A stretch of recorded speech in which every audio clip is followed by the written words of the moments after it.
నమస్కారం జగన్ గారు.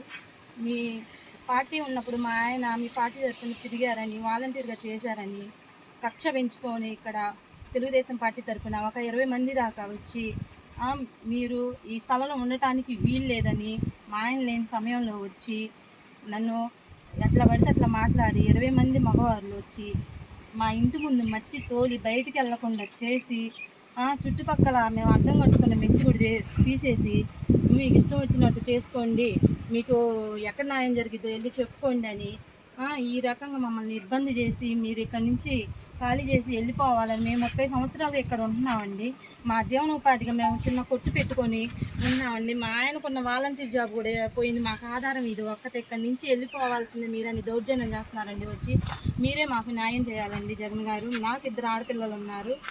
మీకు ఇష్టం వచ్చిన దగ్గర చెప్పుకోండి అని బూతుల పదజాలంతో మా ఆయన లేని సమయంలో ఆడదాన్ని ఒక్కదాన్ని చేసి నా మీద ఈ రకంగా దాడి పాల్గొన్నట్టు చేసి మీకు ఇష్టం వచ్చిన వాళ్ళకి చెప్పుకోండి, మీకు ఎక్కడ న్యాయం జరిగిద్దో చెప్పుకోండి అని నిన్న కూడా వచ్చి మీరు ఇక్కడి నుంచి వెళ్ళిపోవాల్సిందే, లేకపోతే దౌర్జన్యంగా మేము తీసేసేదని మాట్లాడుతున్నారండి. మీరే నాకు న్యాయం జరగాలండి జగన్ గారు. న్యాయం జరిగేటట్టు చేయాలి మీరే.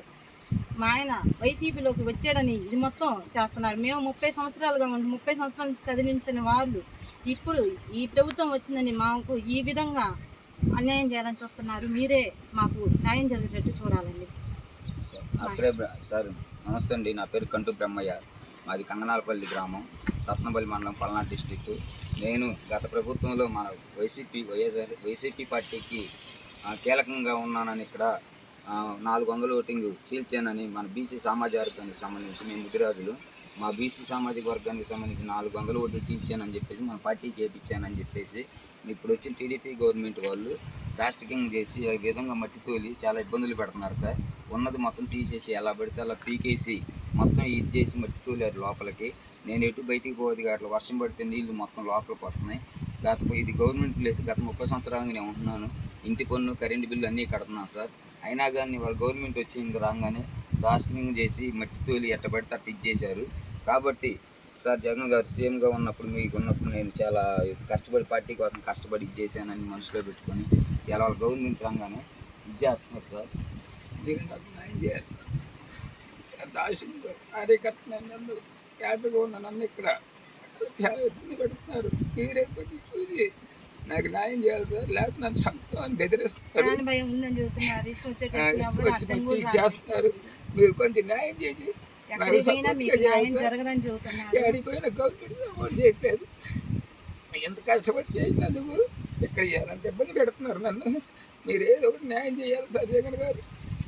అదేమంటే తీసుకుపోమన్నారు, ఇద్దరు ఆడపిల్లని అదేమంటే చంపుతూ అంటున్నారు సార్. ఏం చేయాలో అర్థం కావట్లేదు సార్. ఏం చేయాలో అర్థం కావట్లేదు. ఎట్టు పడితే అట్టు వచ్చి దౌర్జన్యంగా చేసి ఇచ్చేస్తున్నారు. మీరే న్యాయం చేయాలి సార్. సీఎంగా ఉన్నప్పుడు ఎంత న్యాయం చేశారు, ఇప్పుడు కూడా అలాగే చేయాలి. కార్యకర్తగా ఉంటేనే అది ఈ విధంగా చేస్తున్నారు. నన్ను వైసీపీ కార్యకర్తగా ఉంటే నన్ను కావాలని ఇది చేస్తున్నారు, ఇబ్బంది పెడుతున్నారు సార్. మీరు న్యాయం చేయాలి సార్. నాకు అది మీరు చూసి బాగా ఇది చేసి నాకు కొంచెం న్యాయం జరిగేటట్టు చేయాలి సార్.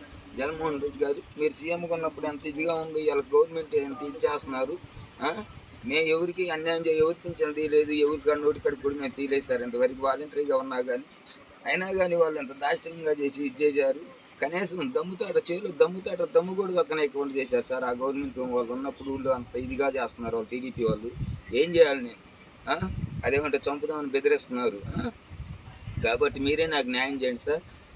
మాది కంగనాలపల్లి గ్రామం, సత్నపల్లి మండలం, గుంటూరు జిల్లా సార్, పల్నాడు జిల్లా సార్. అదేవిధంగా జగన్మోహన్ రెడ్డి గారికి, మరి లోకల్గా ఇంతకుముందు లోకల్గా ఎమ్మెల్యే ఉన్న అమ్మటి రాంబాబు గారికి, మరి విజయసాయి రెడ్డి గారికి, సజ్జల రామకృష్ణారెడ్డి గారికి నేను తెలియజేసుకోవడం జరిగింది సార్. ఈ విధంగా చెప్తే మీరే మమ్మల్ని కాపాడాలి. ఈ విధంగా చెప్తుంటే చెప్తా ఉంటాం సార్.